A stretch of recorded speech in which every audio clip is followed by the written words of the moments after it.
All right, today gonna do something a little bit different. Back with the Teenage Engineering EP-1320. This is gonna be my second to last video with it. Today I'm going out of this into the Tascam Model 12, just so that we can get nice clean sound. Somebody said they didn't want to hear it coming through the camera mic and they wanted to hear it direct, so I'm doing that today. Already got some drums pulled up on group A, and I'm gonna switch over the camera and we'll make some music. We've got the Teenage Engineering EP-1320 Medieval, and I'm just going straight into the Tascam Model 12 here. I have no EQ, no compression or anything like that. And I'm just coming directly out of the headphone jack and going into channel 2. Channel 1 is my voice. And yeah, there's no type of processing on it. I don't have any effects active on the Model 12 or anything like that. Let's get into it. Okay, we have a drum patch pulled up.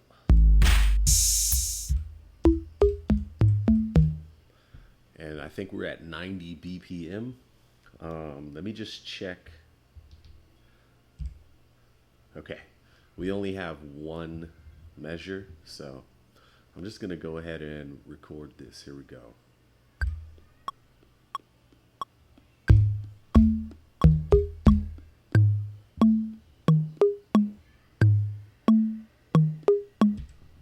All right, now I'm gonna record a bass drum.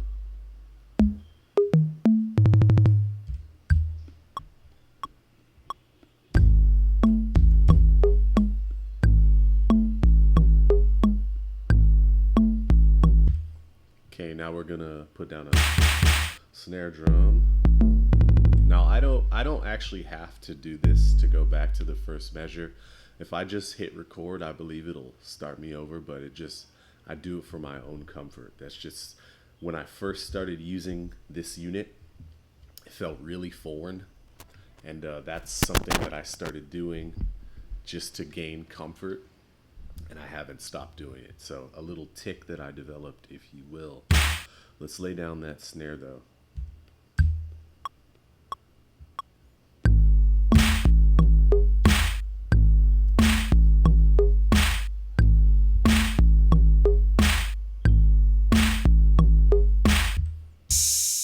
And now we're gonna put an open hat on there, so.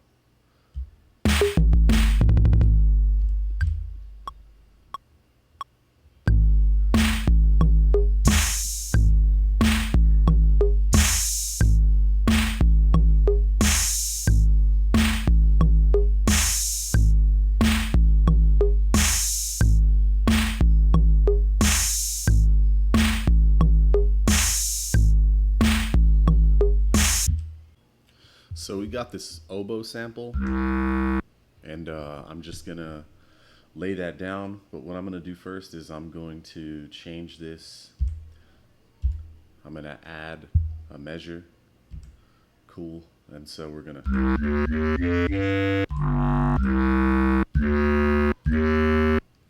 Let's do it.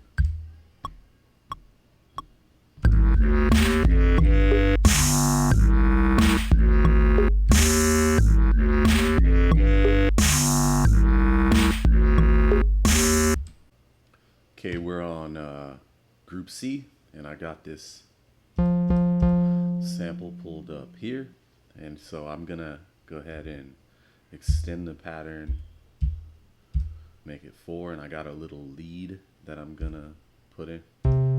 So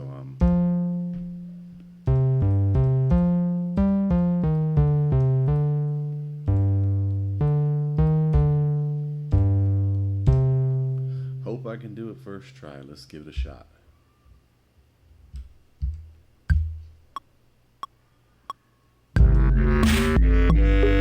Oops.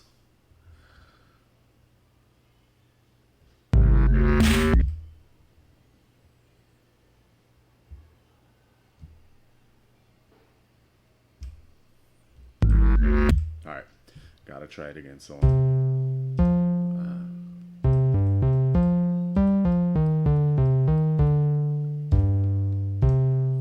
all right, back it up.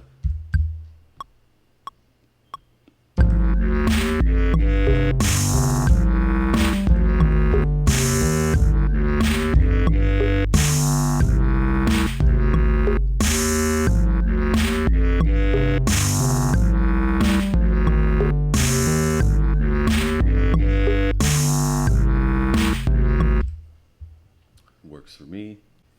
Okay, got another sample pulled up in Group D. And I'm gonna go ahead and record something real simple over this one. I think it's only one measure, so that's all I need. But if I mess up, I'll just do it again. Here we go.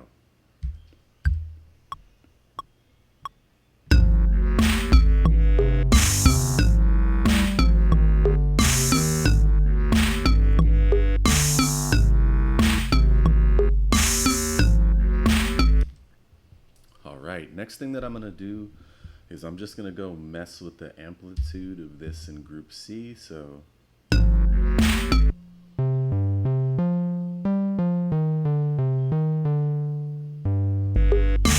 it's on us.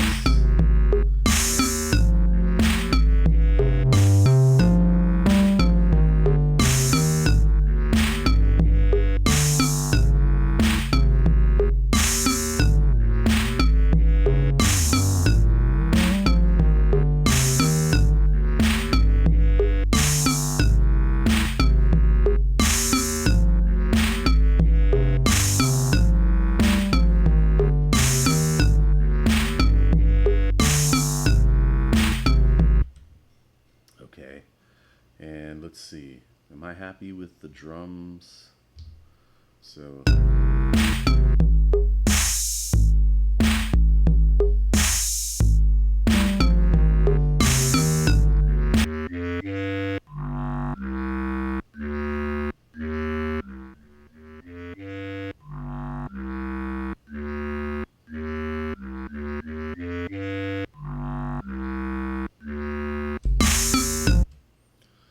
all right, that sounds cool.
Okay, I just had to add some reverb to it, give it a little bit of flavor.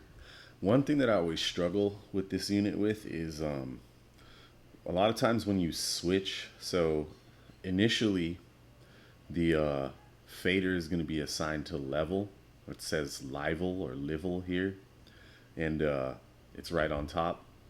And you're supposed to like open that group, hold down fader. See how this is on Pocus? Now with the drums, it went to Pocus when I pressed it. Now when I press live, it's still going back over, and I love it. But when I go to B, if I press fader, it's on Pocus and live is still blinking. It went back to level. Okay, good. C, I'm gonna hold it down. It's on both. I wanna go back to live and Pocus will still blink. And I don't know what that's about, but it's like it controls both of them. And I don't want it to do that. Like, I don't want it to do that at all. So it gives me a problem where then if I use the fader, it's going to control the effect and it's going to control the volume of that specific group. And when I'm trying to like jam and come up with things on this device, that's messed me up so many times. So that's something that I really get frustrated with this device. But I'm going to turn the volume back down, and then I'm going to jam a little bit, and then we'll talk a little bit and get out of here.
So that was all right.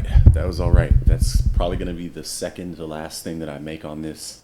Already offered it up to some people, talking to some people, going to be selling it off. Let me know what you thought. If you can hear this a lot better going through the Tascam Model 12.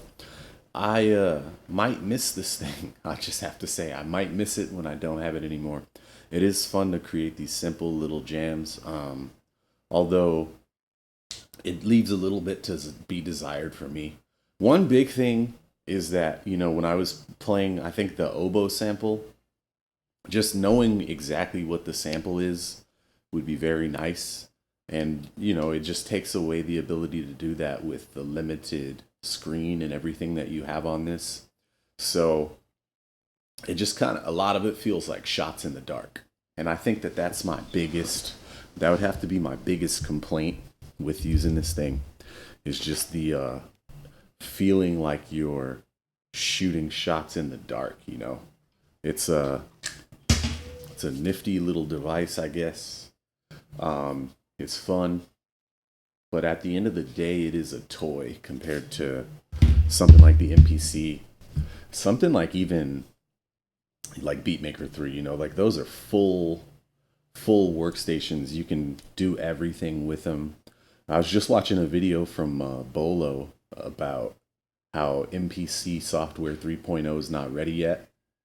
And, you know, to be honest, I have no problem with that. Like, honestly, myself, I don't even know if I'm going to upgrade to that. I know that that's off the topic of the medieval, but any of you guys that use an MPC, I think I asked before, are you guys excited about the update? I know some people said they weren't going to update, and I'm kind of in the same spot where I like the workflow of the MPC already, and I like the features that it has. And you know, I don't have a problem with dumping things out of the MPC One and into Logic like that. I'm so used to that workflow that I don't need to be able to do every single aspect of the creation in the MPC, because at the end of the day, when I go to put it up on YouTube or when I go to release it, I'm going to have to use a computer anyway. That's just the world we live in. I'm not one of these people who's like freaking out about like quote unquote DAWless. I don't really see a point to DAWless, because having a visual interface just gives you so much freedom that you simply don't have when you're working without visual feedback. Like even working with like the cassette machine, I like the character that it gives, but everything, you know, there's a little bit of guessing involved. Like, where do I want this to stop and start? When is this going to come up? You know, there's no metronome in it. So if I want to use a metronome with that, which is why I don't usually record tracks directly onto the tape machine. I usually record everything somewhere else and then go to tape, because it's just like I got to use a track to put a metronome on. You know, it's just, there's a lot of extra work when you get into the realm of what people like to call DAWless. And to me, like, the way that I look at it, this is a computer. You know, this is a very simple computer. It's a very out-of-date computer compared to what's available today. But there was a point in time when this was all of the computing power that you could have. And so this was remarkable, you know, like an MPC 60 or something like that. It's cool that you can shrink down the functionality of those old samplers into something with this form factor today. But it's really just a novelty. And yeah, compared to what you can do today, it's a toy. Now, you could make full-on music on this. Like, I could use this as a drum machine like I did in the other video. Play it into the tape machine and put some guitar over that.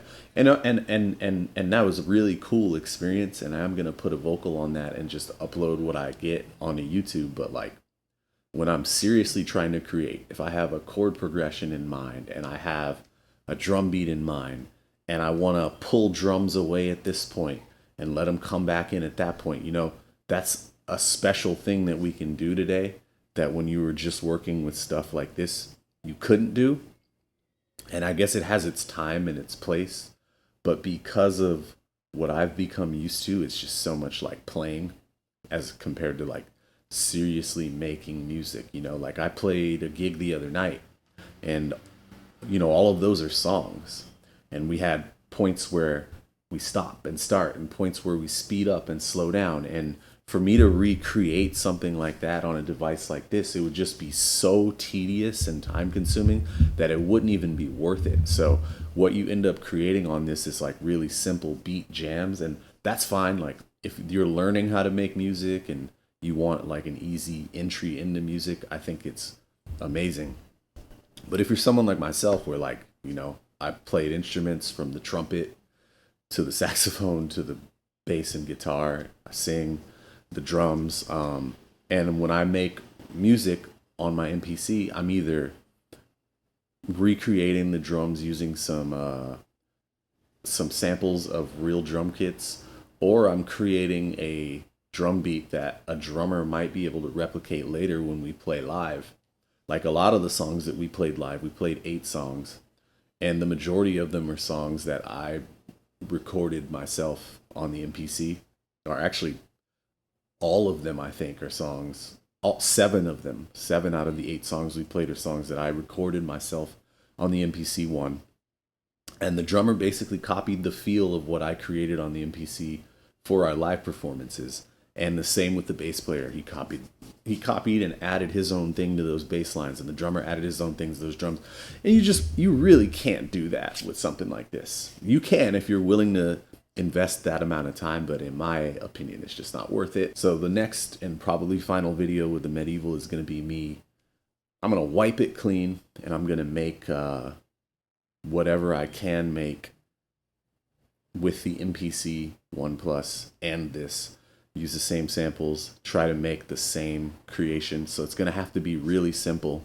But then on the MPC, I'm going to show like just how far I can take that with adding instruments and, slowing down and maybe speeding up and maybe reversing some things. Because that's another thing that I like to use a lot is reverse effects and just all the effects that are built in. Like, I think you saw in this video how much of a struggle it was for me to apply the reverb and for me to go to the individual groups and just change whether, like, I usually don't want any reverb on my drum track or on my bass track.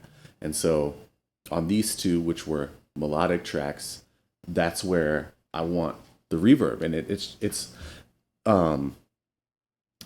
the implementation, this little guy right here, I can't get over this. Like, this is my biggest pet peeve, just because on the KO2, there's 2 kind of circular animations here that are in quads, and it shows you like when you turn these where the parameters at. And here, on the fader, I have that with this kind of like castle icon, and it goes up and down. It's nice to have that, but that's it. I don't have, when you tweak certain parameters, it'll tell you right here in the main section. But a lot of them it won't give you any type of feedback. And so that is a major pain for me. I like to have my visual feedback. You can't really convince me that it's a better world for making music not having that. It's just, yeah. Things that quality of life changes like that. You just can't beat them when it comes to making music, because at the end of the day, at least for someone like myself, like, you just want to get your ideas down and not have design flaws of the equipment get in your way. But I'm going to jump off because this is already longer than I wanted it to be. Seems like every time I talk about this, I just end up ranting about these little things. And so it's just not the device for me. Funny thing is, like, someone commented on one of these videos that, like, in the short amount of time that I've had this thing, it looks like I've mastered it. And the crazy thing is, I feel like I've anything but mastered it. Like, I just feel like I'm stumbling around whenever I use this piece of gear. And that's not a feeling that I'm used to. Like, even with my first MPC One, I was able to watch the simple tutorials that Akai has up with Andy Mack just showing you. And then I was off to the races making music. With this thing, it's been a constant struggle. So that's it. Thank you for watching.